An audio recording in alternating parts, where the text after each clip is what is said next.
বলছি, আমরা গরিব মানুষ 50-100 টাকা 20 টাকা করে দিয়ে আমরা এতগুলো জমি কিনি, মসজিদ বানাই, কবরস্থান বানাই, এইগুলোকে সরকারি ভেস্ট করে দিবে। এই জন্য আমরা বড় চিন্তায় চিন্তিত, আমরা বড় হতাশ হয়ে গেছি।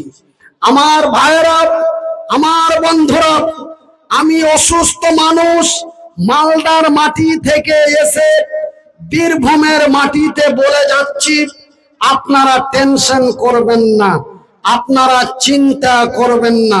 চিন্তা করার কোনো কারণ নেই, হতাশ হওয়ার কোনো কারণ নেই। আপনাদের ঈমানটা মজবুত করুন। আল্লাহ আমাদের সাথে আছে বলি ইনশাআল্লাহ।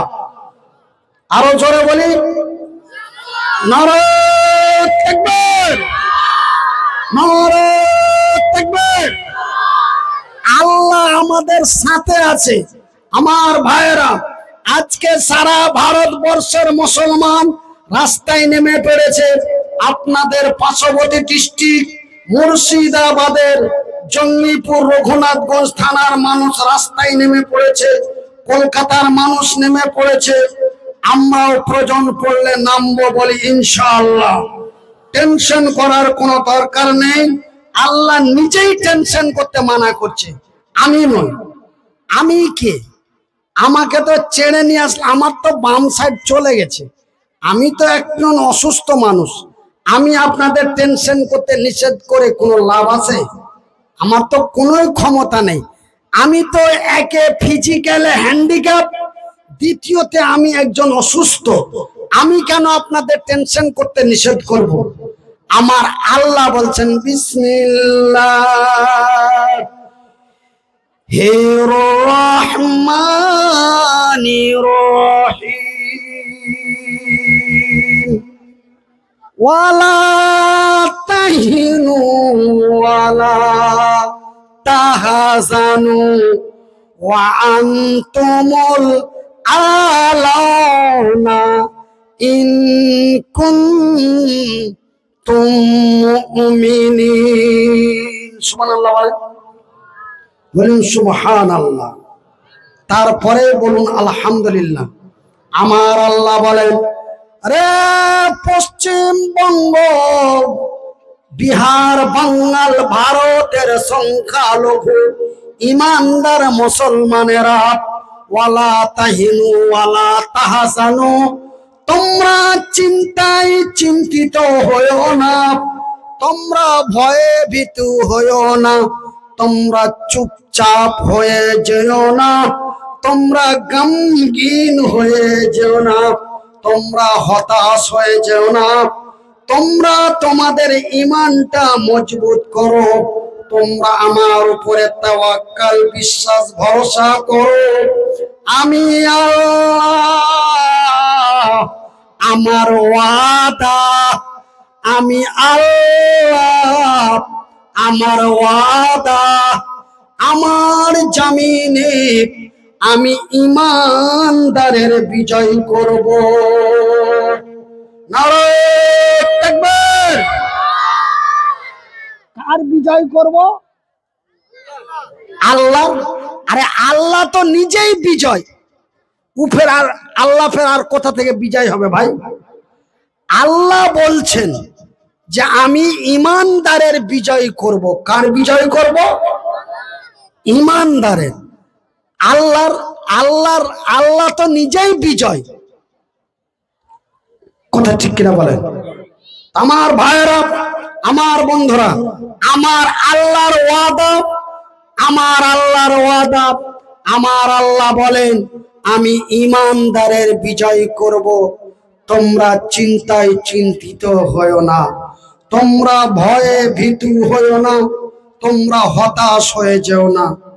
আমি ঈমানদারের বিজয় করব। আল কোরআন আমার আল্লাহ রাব্বুল আলামিন নিজেই বলে দিয়েছেন। সেহেতু আমার ভাইয়েরা, আমরা যদি কল্যাণময় বিজয় হতে চাই, তবে আমরা অন্যায়ের মুখে লাঠি মেরে, বাতিলের মুখে ঝাঁটা মেরে, আমরা সত্যর পতাকা হাতে নিয়ে আমরা রাস্তায় নামবো।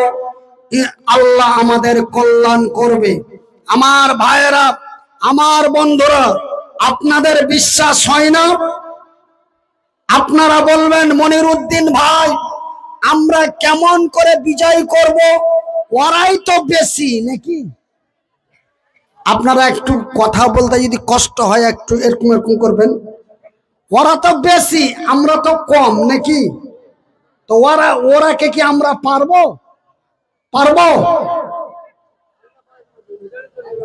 বলেন ইনশাল্লাহ। ইনশাল্লাহ। আমার ভাইয়েরা, ওই দিন সেই দিন আমরা পারবো কি পারবো না তার গ্যারান্টি সার্টিফিকেটটা নিয়ে যান। ওই দিন সেই দিন যেই দিন মক্কার মাটিতে নেতৃত্ব চলছিল আবু জেহেলের, কার কথা বলে না, কার?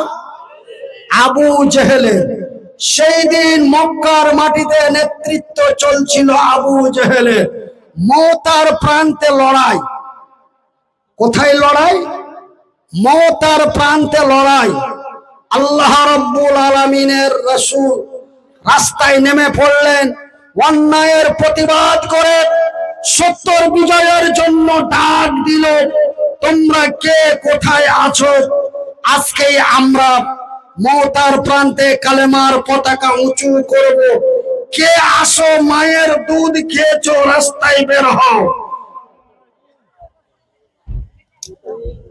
আবু জেহেল রাগে রাগান্বিত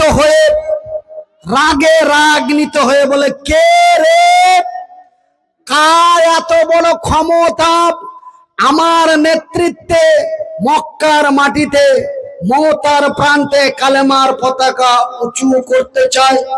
যাও সেনাপতি কমান্ডাররা, যাও ময়দানে যাও, আর নবী মুহাম্মাদের কল্লাটা উড়িয়ে তাদেরকে মাটিতে পিষিয়ে গুটিয়ে মা আল্লাহর জমিন থেকে মুছে দাও।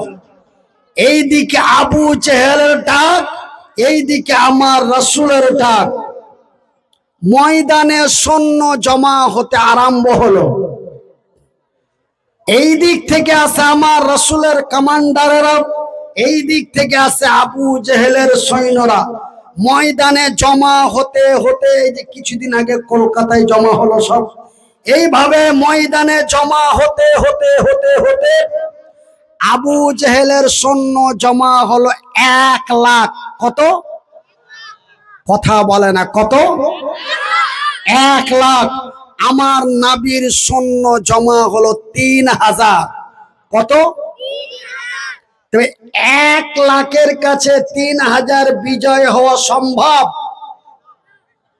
কথা বলেন, অসম্ভব। কিন্তু ওই যে আল্লাহ, আমার আল্লাহ সত্য, আমার আল্লাহর কোরআন সত্য, আমার আল্লাহ যাহা বলেন তাহাও সত্য। ওই যে আমার আল্লাহ বলেছেন, তোরা চিন্তা করিস না, আমি বিজয় তোদেরই করব। এইদিকে লড়াই আরম্ভ হয়ে গেল। এইদিকে 3000, এইদিকে 1 লাখ। লড়াই চলতে চলতে চলতে চলতে কিছুক্ষণের মধ্যেই আমার আল্লাহ রাব্বুল আলামিন একটি লস্করকে পাঠিয়ে দিলেন, যাও রে যাও, আমার নবীকে বিজয় করে দাও। এমন এক পাখি এলো, উপর থেকে ছোট ছোট পাথর বর্ষিতে লাগলো। যেই পাথর মাথা দিয়ে পড়ে, সেই পাথর পাছা দিয়ে বেরিয়ে যায়। লড়াই চলতে চলতে কিছুক্ষণের মধ্যেই আবু জেহেলের লস্করেরা তারা ময়দান ছেড়ে পালিয়ে গেল। আমার নবী এবং নবীর সৈন্যরা তারা কালেমার পতাকা উঁচু করে সেই দিন মক্কার মাটি বিজয় করলো। একবার জোরে বলি নারায়ে তাকবীর, নারায়ে তাকবীর। তবে আমার ভাইরা, আমার আল্লাহ সত্য, আমার আল্লাহর কোরআন সত্য, আমার আল্লাহ যাহা বলেন তাহাও সত্য। ওই যে আমার আল্লাহ বলেছেন আমি বিজয় করব ইমানদারের। আমার ভাইরা, বিজয় যদি হতে হয় তবে মদের বোতল ভাঙতে হবে। বিজয় যদি হতে হয় মসজিদে ঢুকতে হবে। বিজয় যদি হতে হয় সুদের খাতা থেকে নাম কাটতে হবে।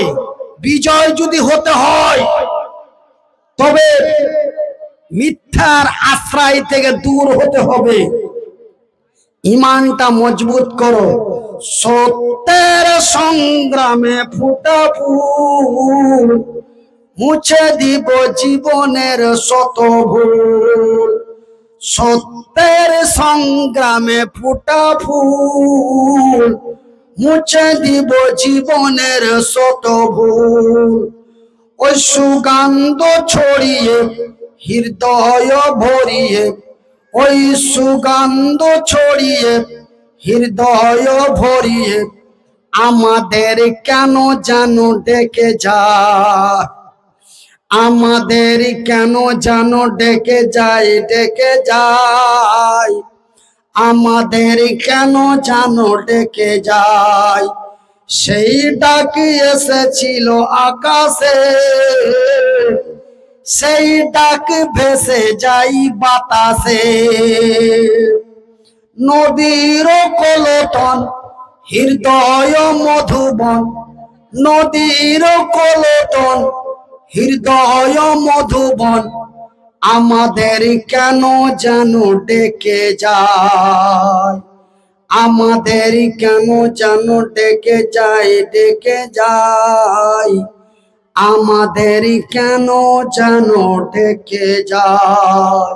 আমার ভাইয়েরা, আমার বন্ধুরা, আমার আব্বা জানেরা, ওই দিন সেই দিন মক্কার মাটিতে আমার মতো একজন নওজোয়ান তরুণ যুবক, আমার মতো একজন নওজোয়ান তরুণ যুবক, নাম তার হযরতে জারীর। আমার ভাইয়েরা, আমার বন্ধুরা, আমার আব্বা জানেরা, সেই দিন এমন এক মাহফিল থেকে এসে তার চাচাকে ডাক দিল। চাচাকে ডাক দিয়ে বলল, চাচা, বলে বলো ভাতিজা। বলে চাচা, মক্কার মাটিতে এক ব্যক্তির নাম শুনেছো? বলে কি? বলে নাম তার মুহাম্মদ। বলুন সাল্লাল্লাহু আলাইহি ওয়াসাল্লাম। চাচাকে ডেকে বলছে, চাচা, মক্কার মাটিতে তাদের ঈমানটা কত? যারা মক্কা মদিনা তায়েফের মাটি বিজয় করেছিল, মওতার প্রান্ত বিজয় করেছিল, তাদের ঈমানটা কত শক্ত ছিল। আমার ভাইরা, আমার মতো আপনার মতো বেঈমান ছিল না, যে সকাল বেলায় এক কথা, সন্ধ্যা বেলায় আর এক কথা। আমার ভাইরা, আমার বন্ধুরা, আমার আব্বা জানারা, আজকে আমি মনিরউদ্দিন কথার সাথে কথা বলতেছে, যদি কোনো কড়া কথা হয়ে যায়, দেখা গেল আমার জাতি আমার নামে কমপ্লেন করতে পারে। কথা ঠিক কিনা বলেন? আমার ভাইয়েরা, একটা কুড়োল, কুড়োল চিনেন? কুড়োল কাকে বলে গো? কাঠ কাটে। তো কুড়োল দিয়ে গাছ কাটছে, তো গাছটা দুই চোখের পানি ঝরিয়ে ঝরঝর করে কাটছে, আর গাছ বলছে, তোর জানে কি দয়া হয় না, তোর জানে কি মায়া হয় না, আমার উপরে এত ফল ফল ফুল ধরে আসে, আর তুই আমাকে কেন কাটছিস? কুড়োল বলছে, গাছ রে, আল্লাহর কসম করে বলছি, মাবুদের কসম করে বলছি, তোকে কাটার মতো আমার ক্ষমতা নাই। কুড়োল বলছে, তোকে কাটার মতো আমার ক্ষমতা নাই, তোকে আমি কাটছি, তোর জাতি আমার পাছায় লাগা আছে। তোর জাতি যদি আমার সাথে না থাকতো, তোর জাতি যদি আমার সাথে না থাকতো, আমি তোর একটা পাতা পর্যন্ত কাটতে পারতাম না। কথাটা কি বুঝতে পেরেছেন? কুড়োল বলছে, আমি তোকে কাটিনি, তোর জাতি আমার পাছায় আছে, তোর জাতি যদি আমার সঙ্গ না দিত তবে আমি তোর একটা পাতা পর্যন্ত কাটতে পারতাম না। তোকে তো কাটা দূরের কথা, তোর একটা ডাল পর্যন্ত আমি কাটতে পারতাম না। কিন্তু তোর জাতি যে আমার সাথে আছে। আমার ভাইয়েরা, আমার আব্বা জানেরা, আজকে আমরা দেওবন্দি, বেরেলি, হানাফি, কাদিয়ানি, মালিকি, হাম্বলি, শিয়া, সুন্নি, খান পাঠান করে আমরা মুসলমানের মধ্যে বিভ্রান্ত লাগিয়েছি। ভাই আল্লাহ বাঁচিয়ে রেখেছে, এখনো বেঁচে আছি, কতদিন বেঁচে থাকবো জানি না। আপনারাকে একটা ডাক দিয়ে যায়, বিশ্ব মুসলিম এক হও, ভারতের মুসলমান এক হও। আজকে আমাদের এক হওয়ার সময় এসেছে, একটু খেয়াল করুন। ওই দিন আব্দুল ওয়াসাব চাচাকে ডেকে বলল, চাচা, মক্কার মাটিতে এক ব্যক্তির নাম শুনেছো? বলে হ্যাঁ শুনেছি। বলে কি নাম? বলে নামটি হলো তার মুহাম্মদ। চাচা ভাতিজার মুখ থেকে যখন শুনলো, চাচা রাগে রাগান্বিত হয়ে বলছে, ভাতিজা, তুই আজকে হঠাৎ করে মুহাম্মাদের কথা কেন আমার সামনে নিলি? তোর কারণটা কি? ভাই আমার কথাগুলো বুঝতে পারছেন তো? কেন আগের মতো আওয়াজ আমার জোরে হয় না এবং কণ্ঠ আসে না, ওই জন্য বলছি যে আপনারা বুঝতে পাচ্ছেন কিনা আমার সন্দেহ হচ্ছে। আমার মনে হচ্ছে আমি খুব জোর বলছি, আমার মনে হচ্ছে আমি খুব শুদ্ধ করে বলছি, কিন্তু তবু আমার মনে সন্দেহ হচ্ছে। আপনারা বুঝতে পারছেন তো? একটু একটু পিছনের মানুষ একটু আওয়াজ দিবেন, বুঝতে পারছেন তো? ভাই আমাকে বক্তব্য দিতে কঠোরভাবে নিষেধ আছে।